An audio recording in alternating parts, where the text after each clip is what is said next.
it's like you said, it's placed in these categories where it's this have to. You have to do this, you have to do that, you must do this. And I think Yeah, in yeah. some cases, the reason why people feel that way is because they're looking at the end and they have love for the people that they care about. So what happens is their language and their communication to that person makes it seem like this is the best thing you have to do. And it's, in other words, Mm, people become extremely aggressive about something because it's changed them, and automatically they go right out to sharing it. But what happens is, and I'll say this, right? I remember when I first got saved, there's this desire to share what has happened to you. But sometimes you learn that as you go through life, you have to be grounded in what just happened to you. It takes time to process it.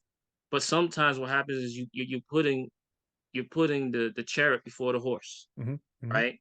And because of that, the way you're communicating it to me as a person who's hearing it automatically makes me feel that you're pushing me further away from it. Yeah, yeah. And because of that, that's why people are probably resistant to it, right? And I think, so I put it this way, I believe wholeheartedly that God has his pursuit of every one of us Okay. in whatever fashion and way.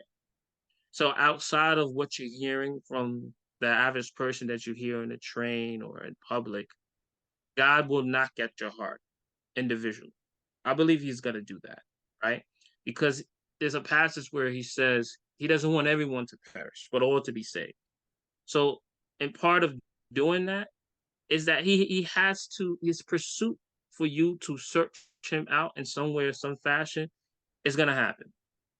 Now, the problem is some people view that, of what I just said, as a supernatural thing, Right. and they kind of neglect the conversations like what we're having, Mhm. right? This can be an example of God's pursuit to your heart. Totally. Just a basic conversation about God and who he is. And what this does is this will encourage you to go, potentially go look at it by yourself. That's Would you kind of what that is. Where would you it's like not it's be mhm, Jonathan, would you not like so you said the example of when you're saved that that like feeling to go out and share it. So maybe I'll use mhm, this as kind of the last example as we're coming towards the end. okay. Would that when most people hear that or they do that, they go and they say, Jesus saved me or I found God, and they talk Mhm. about gospel and they talk about the things that they found. Would it, if the objective is to get more people to that point of whatever it is for them, to find God, to bring the light, the love, the things you spoke about at the beginning of this conversation of what you value, if the goal is to get people there, would we not be better off using, like, why do we have to reference quote God in that? And I get that that's almost literally blasphemous to say, and I'm not saying it in any disrespect to God.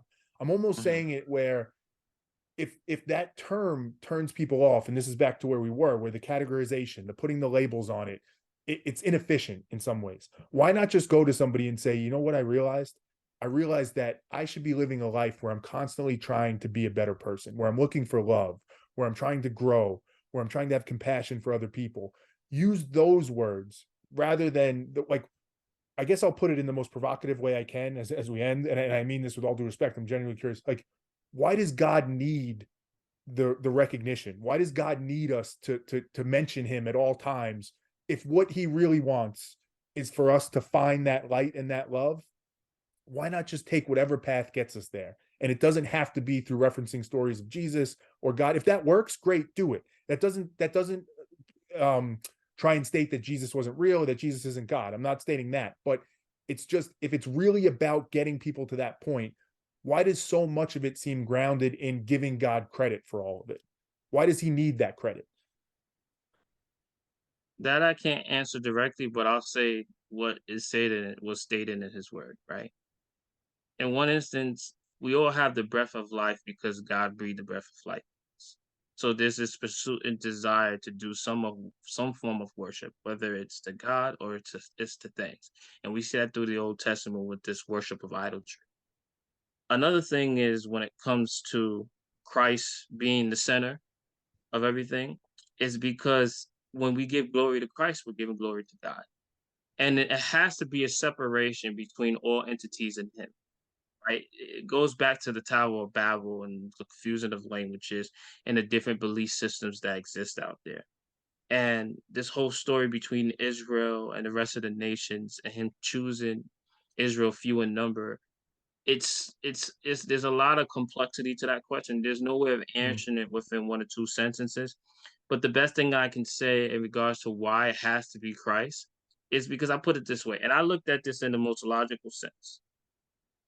If God's desire to address all human issues is through the life and person of Jesus Christ, and I look at the what transpired at the crucifixion. I don't know if you ever seen the Passion of the Christ. Mhm. I don't know. Yeah, I did. But when I look at that story and I look at what transpired, right? And I look at the fact that he lived the life I couldn't live and died a death I couldn't die. That to me is the best reverence and respect that I can have towards God because of what Jesus did for me. That's why Jesus is at the head. Because when you look directly at what transpired to Jesus and what happened to him on the whipping post and him being hung, right? And we know that that was practiced in Roman government, I mean, Roman culture, when you're dealing with the barbarians, and the crucifixion was always a thing. But when you look at what Jesus represents as the sacrificial lamb to address the problem that we have, which is sin now, he took away the sin.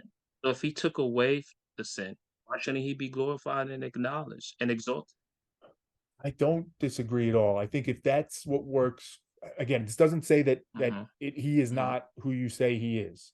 But And I'm if just saying, that's if you look, I'm saying as you're, if you, let's say you're God and you send your son down to do that sure, for society, why not right? acknowledge it? Why would you look at that and poo poo it and be like that did he did, like, in other words, he did it for you and me. The gospel and the embracement of the gospel is a gift that we can either accept or reject, right? I think That's it what comes the down to the objective, right? Like, and I mhm. say this with all due respect, Yes. So if God sent Jesus to earth to mhm, help save people and get them again to where you started, mhm, looking for the yeah, light, looking for love. I am not God, so I can't speak for mhm, God, obviously. But the most logical thing I could think of is that God would say, if the best way to do that is celebrating and recognizing and pledging allegiance and submission to Jesus, then we should do that. But mhm, if that's not the best way, if we're going to get more people to act in accordance with how I want them to act, and it's not doing it that way, then I'm indifferent to it. The goal, the objective is to get people saved, is to get people to follow the light and the love. And if for some people that works in using Jesus as the way they communicate it, amazing. mhm, If for some people it doesn't, but they still get to the same place, that's where I think some people fall down, because it seems like, well, the only reason you want me to reference that then is out of like vanity. And I know that's not the case, right? I'm just saying how some mhm, people say it. It's hard for them not to draw that conclusion. You don't need me to submit to a concept of a being in the sky or an entity. You need me to submit to the concept of wanting to be good, of wanting to be better. That's the only thing that should matter. And in many ways, that's what I think God is. So I think it's one and the same as submitting to God. But I think people get tripped up and they think those are two different things. Me being mhm, better mhm, is so that I can make God happy. No, no, no. You being better is that's God. That's God's work. That's in the mhm, way in which we're talking about it. And mhm, I just I think that sometimes it's too easy for humans to lose that perspective and have those two mhm, things be separate. And that's mhm, no disrespect to Christianity or God or Jesus or any of that. In many ways, I think it's with full respect to them, because if that's what we should be living as, I think we need to figure out what's the path that's going to get us there.